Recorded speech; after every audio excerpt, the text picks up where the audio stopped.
नमस्कार। आज हम साइकोलॉजी का पहला पन्ना पढ़ने जा रहे हैं। यदि आप साइकोलॉजी के स्टूडेंट हैं तो यह चैनल आपको हर संभव मदद करेगा। यदि आप शौकिया साइकोलॉजी का जानना चाहते हैं तो भी यह चैनल आपको सरल शब्दों में साइकोलॉजी सिखाएगा।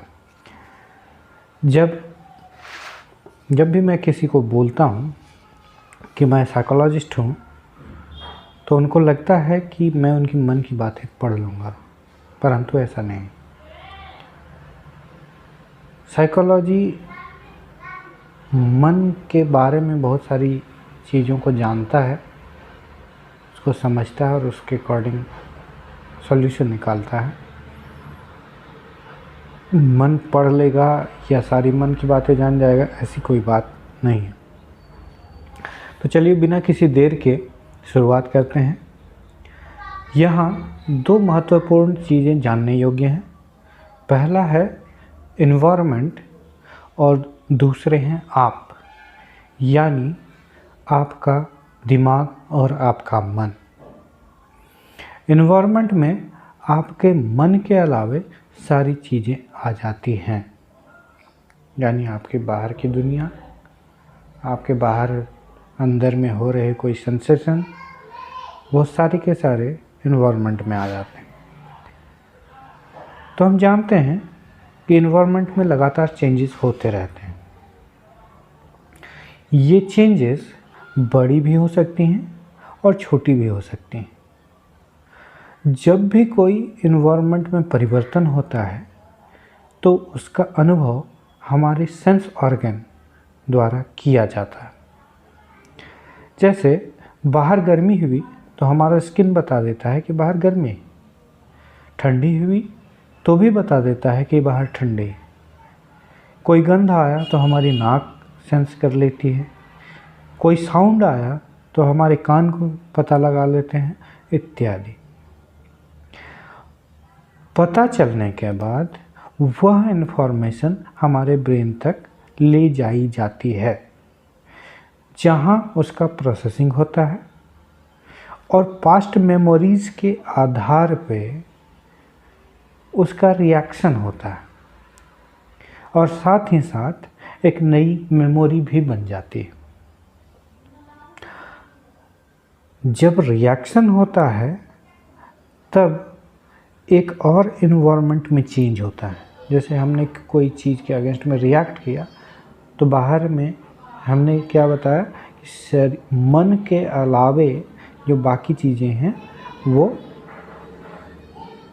इन्वायरमेंट में आती हैं। तो जब हम रिएक्ट करते हैं तो या तो हमारे शरीर में कोई सेंसेशन आता है या बाहर की ओर कोई रिएक्शन होता है या मेरे रिएक्शन के कारण अगला आदमी रिएक्ट कर दिया। तो ये जो चीज़ें हैं ये एक नेवर एंडिंग प्रोसेस है, चाहे हमें पता चले या ना पता चले। कहने का मतलब या तो कॉन्शियस लेवल पे होता है या अनकॉन्शियस लेवल पे होता है। इसी कॉन्सेप्ट को साइकोलॉजी डिटेल्ड स्टडी करती है।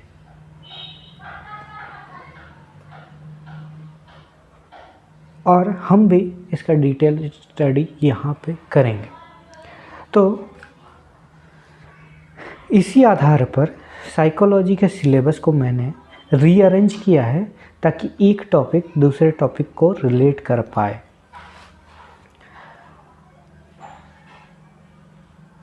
यहाँ हम सबसे पहले इन्वायरमेंट से शुरू करेंगे, वहाँ चेंजिंग होता है, और उसके बाद हम लोग सेंसेशन और परसेप्शन के कॉन्सेप्ट को पढ़ेंगे,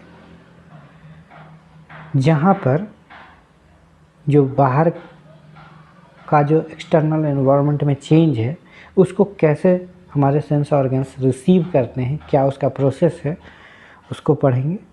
और उसके बाद हम लोग ब्रेन के स्ट्रक्चर को पढ़ेंगे ताकि हमें पता चले कि लर्निंग, रिएक्शन, मेमोरी कैसे होता है। और इसी मेमोरी के आधार पर हमारी एक पर्सनालिटी बनती है। तो हम उसका अध्ययन पर्सनालिटी साइकोलॉजी में पढ़ेंगे। और जब पर्सनालिटी बन गई तो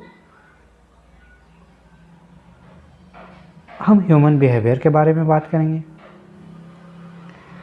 इंफॉर्मेशन प्रोसेसिंग यानी लर्निंग और मेमोरी जो है उससे रिलेटेड एक और टॉपिक है जो इंटेलिजेंस है, कि कितना फास्ट हम किसी इंफॉर्मेशन को प्रोसेस कर पा रहे हैं, तो इंटेलिजेंस को भी हम पढ़ेंगे।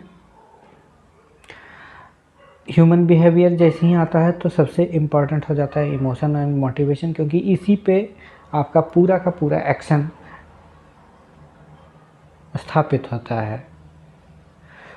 और बिहेवियर जैसे ही पढ़ेंगे वैसे हम लोग साइकोपैथोलॉजी भी पढ़ने लगेंगे, मतलब क्या उसमें बिहेवियर में चेंजेस आ रहा है, सही है या गलत है। और साइकोपैथोलॉजी के आधार पर हम 2 पार्ट में काउंसलिंग साइकोलॉजी और क्लिनिकल साइकोलॉजी पढ़ते हैं। ये दोनों काउंसलिंग एंड क्लिनिकल जो है वो ट्रीटमेंट के मेथड्स हैं, मतलब अगर हमारे साइक में कुछ गड़बड़ी आ रही है तो वो कहीं ना कहीं रिलेटेड है हमारे पर्सनालिटी, लर्निंग एंड मेमोरी से, तो उसको हम कैसे ठीक करेंगे वो सारी चीज़ें इसमें पढ़ेंगे। और एक इसका इंडस्ट्रियल यूज भी होता है कि हम किसी के माइंड को समझ के किसी इंडस्ट्री को कैसे आगे बढ़ाएं, क्योंकि अल्टीमेटली जो सेल्स होते हैं वो आपके साइकोलॉजी पे ही आधारित होते हैं कि कंज्यूमर का बिहेवियर कैसा है, उसी अकॉर्डिंग हम लोग एडवर्टाइजमेंट कैंपेन डिसाइड करते हैं।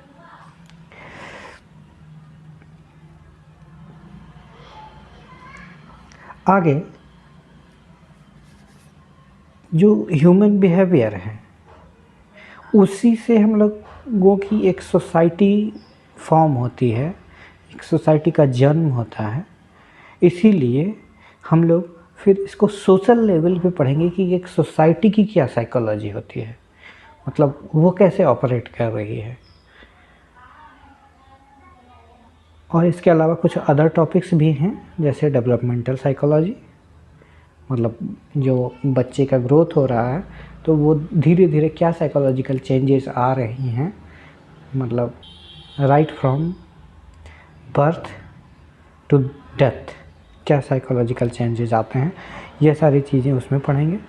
और ये जितने भी टॉपिक्स हैं वो उसमें इम्पॉर्टेंट है कि रिसर्च, कि आखिर हमें कैसे पता चला कि ये साइकोलॉजी ऐसे काम करती है, या हमारा कॉन्शियस माइंड होता है, अनकॉन्शियस माइंड होता है, ये ब्रेन का ये पार्ट कैसे काम करता है, वो पार्ट कैसे काम करता है, सोशल बिहेवियर कैसे होता है।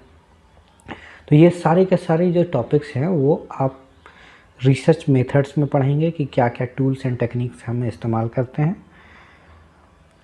और इतना होने के बाद लगभग साइकोलॉजी का सारा टॉपिक्स कवर हो जाता है। कुछ टॉपिक्स जो बचेंगे उनको हम अलग से देख लेंगे।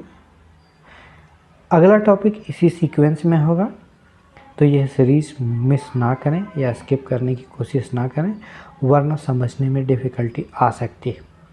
आज के लिए इतना ही, मिलते हैं अगले टॉपिक के साथ।